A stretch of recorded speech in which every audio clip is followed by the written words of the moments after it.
Yo, what up? How's it going? And welcome back for another video. With all the AD and Deja kind of being the focus of the meta, I thought I would do a little bit of a guide on a new build that's kind of been popping up that is a little bit against the meta, and that is Lagoon. And I think you guys should learn how to play this build because it's definitely creeping in the meta, and I just wanted to share it with you guys before it becomes too mainstream. So with that out of the way, let's get into it. All right, here we are. And before we start talking about the build, the item starts, all the good stuff, I'll take you guys through the early game all the way through the late game and how I like to play it. This is just how I play the build. This is how I personally have found success. I've actually been climbing with this build and having a lot of fun. So that's what we'll be talking about.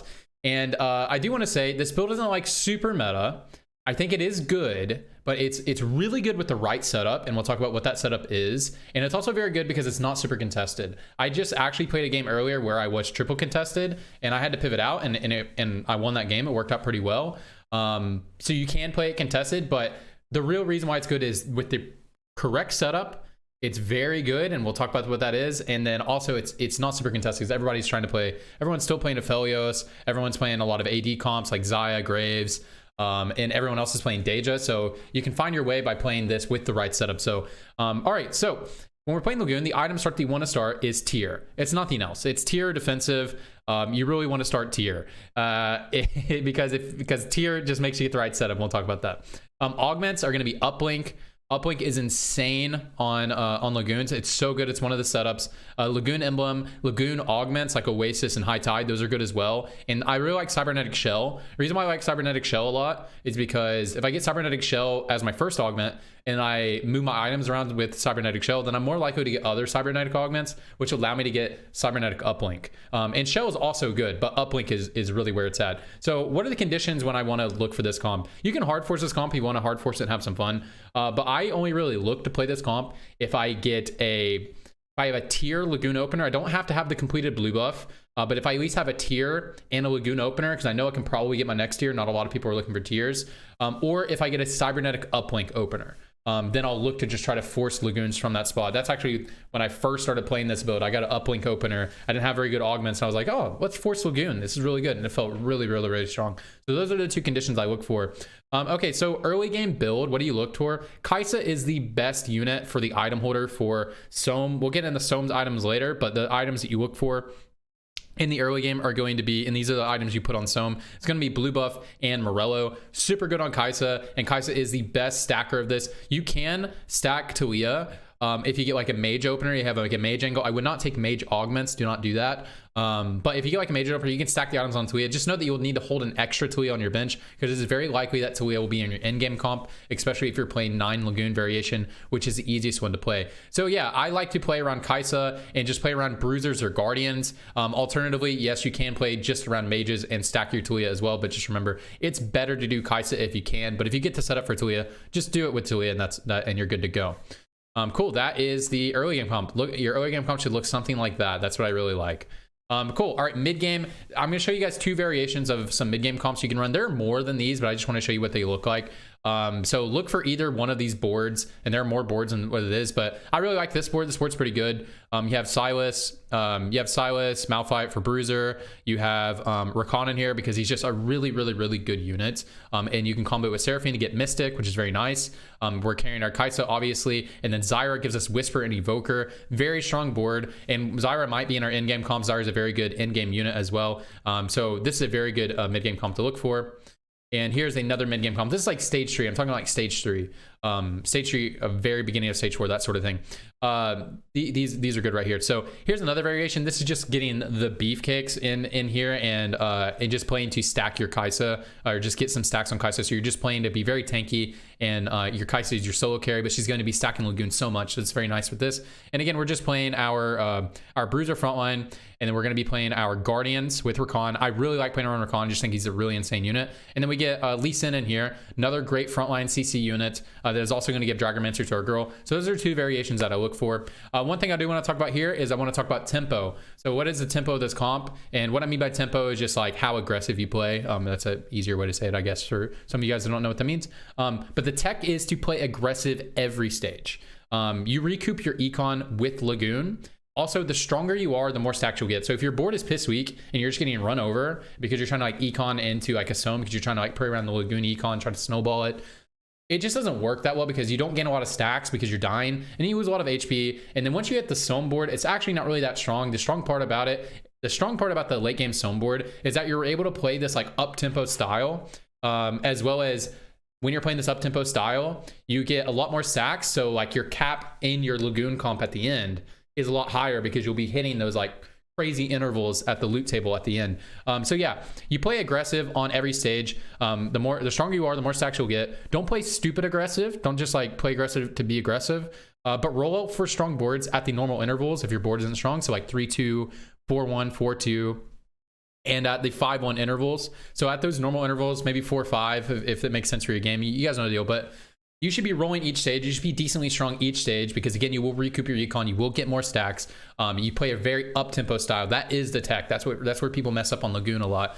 The only time you don't play in this manner is if you're just already strong, you're high rolling, or you're playing in an ELO that is just not gonna punish you for having a weak board.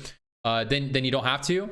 Or if you have a fast 9 into Ao Shin angle. So that's one other thing I want to talk about. Whenever I'm playing this comp, I always look for an angle to play Ao Shin. Now, obviously, Ao Shin doesn't use these particular items super well, but we're already playing this AP focus comp. We're going to have some extra items. I can usually always find items from Ao Shin, and I can get Morello on somebody high value. I can get blue buff on somebody it'll be high value for. Honestly, blue buff Kiana just kind of messes it, kind of does the stuff. But yeah, so yeah, the only time I don't play super aggressive with my tempo is, yeah, if I'm looking for a fast 9 Ao Shin angle, and the only time I'd be fast 9ing is if my board is like super strong. And the other time is just, I'm just way ahead of the lobby tempo already, just by high rolling my composition. All right, talk about some in-game compositions. Now, this is the most common variation, and this is the 9 Lagoon board. You do have to have a Lagoon emblem. It is not hard to get one. And this is how I recommend if you guys are learning the comp for the first time. I'd recommend going for a board that looks something like this. There are a few different variations. I will show you the other most common variation to look for if you don't have a Lagoon emblem. And that board is a little bit more difficult to play than this one because this one's just Ooga Boonga playing 9 Lagoon. You just jam them in there. It's not too hard. But I will show you guys the other variations, and there are more variations than these ones. I played different Lagoon boards that are going to look like the ones that I show you, but these are the two that I aim for at the beginning of the game. If I have a Lagoon angle, these are the two comps I have in mind. So the 9 Lagoon, it's pretty simple. If you have a Lagoon emblem, the Lagoon emblem just goes on Silas, and you just jam Lagoons and play Silas. These are the Lagoons that I like playing. Obviously, we're going to play Malphite for Bruiser. I like to play Zac. He's just another meatball up here, and I like to play Seraphine because she's a good unit. You could just not play Seraphine and play Zeri. That'd be fine too, to get some extra damage in your board. But I just really like this. I like the defensiveness of this unit, as well as it gives me the angle to play Zyra if I ever get the 9. And I can play Zyra, and I have an Evoker and Whispers, which is very nice. Coolio. We'll talk about item setups in just a minute after we talk about our second Lagoon board. So yeah, this one's pretty simple, pretty easy. You just play 9 Lagoon, you're good to go. That's level 8. Your level 9 is Zyra, or you can move a bunch of stuff around if you hit a bunch of legendaries, sort of thing. Here is my other version of the comp, and this is the non-Lagoon emblem. This is what I look to play. It's the board that you see. So all these guys, the flex spots is Kiana. So Kiana can be Kiana or it can be Zyra. So it can be either one of those. And you're good to go. Lux is a placeholder for Zoe, but obviously we'll play Zoe when we get here. I find that just looking for this 9 Lagoon variation is much easier because you don't have to hit any legendaries. It's very easy to hit, but this one really requires Zoe for this comp to really succeed very well. So that's why I recommend, if you guys are playing the build for the first time, to try the 9 Lagoon variation. Now, I don't feel like I talked about the win condition of the build. Maybe I did, but I do want to reiterate it real quick. It's early stacking with a good opener is a win condition with the setup. I think I kind of skipped that. And then the end game is Sohm 2 and Nilah 2. Nilah is extremely important in this composition. She is probably the most important unit, even more important than Sohm, because... And that's why we'll talk about the item setup. So the item setup, is the reason why it's blue buff Morello is because Sohm is just amazing at applying Morello. Your fights go pretty long whenever you play Lagoons. So you will have more time for that burn to tick onto people.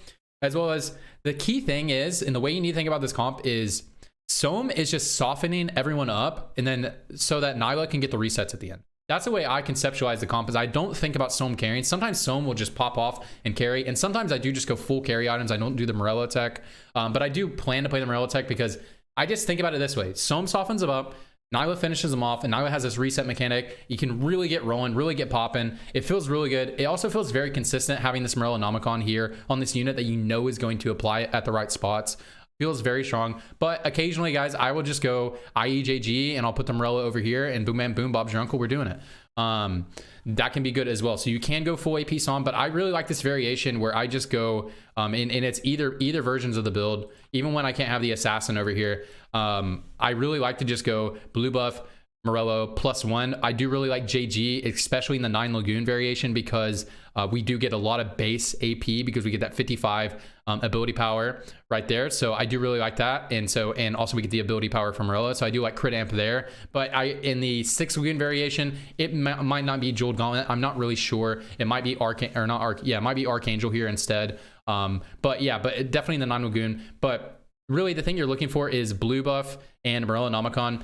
On Nilah, I really like crit, healing. She really needs healing, crit, healing, and then I really like Last Whisper. But if you can't get a Last Whisper, you can just go any random third item is fine. I even had a game that I may have first placed this. It was a top 2 or top 3. It was either top 3, top 2, top 1 in Master Elo right now, where I had Deathblade Runans +1 on Nilah, and she was popping off as well. But I do like this version much better. But anyways, guys, that's pretty much the build. I will leave a link to the Lagoon table. I'll look up a Lagoon table so you guys can see the Lagoon table, because one thing you guys need to know about Lagoon that I don't really talk about in this is the Lagoon is not random. Like, what you get from the Lagoon drops is not random. It's in a complete order that is public. It's on Mortdog's Twitter. It's probably in a couple other places. I'll try to leave a link down below. But anyways, I just wanted to share this build with you guys. I think it's really fun. And leave any questions in the comments. I'll be happy to answer them. I do read my comments, so I will be happy to answer them if you have any questions about this build.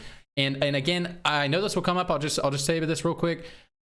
5 mage. Don't dip too deep into 5 mage, especially if you're playing the Morello variation. We are just trying to remember to conceptualize the comp in this way. We are softening them up so that Nilah and like Kiana can finish them off, or Nilah and Zyra can finish them off. And in the 9 Lagoon variation, it's just softening them up so Nilah can finish them off. Or again, you guys can play the full crit variation, the full damage variation, but I just find this variation way more consistent and pretty decent. The only time I'd ever dip into 5 mage is if I was playing full damage on the Sohm, and maybe dip in the 5 mage if I have a mage emblem. But really don't look to play that. You have to play too many bad units. And again, we are the best version, the most consistent version, I think, of Sohm is just to be a Morello bot. And so that's why I look to play it that way. But anyways, that's it for the video.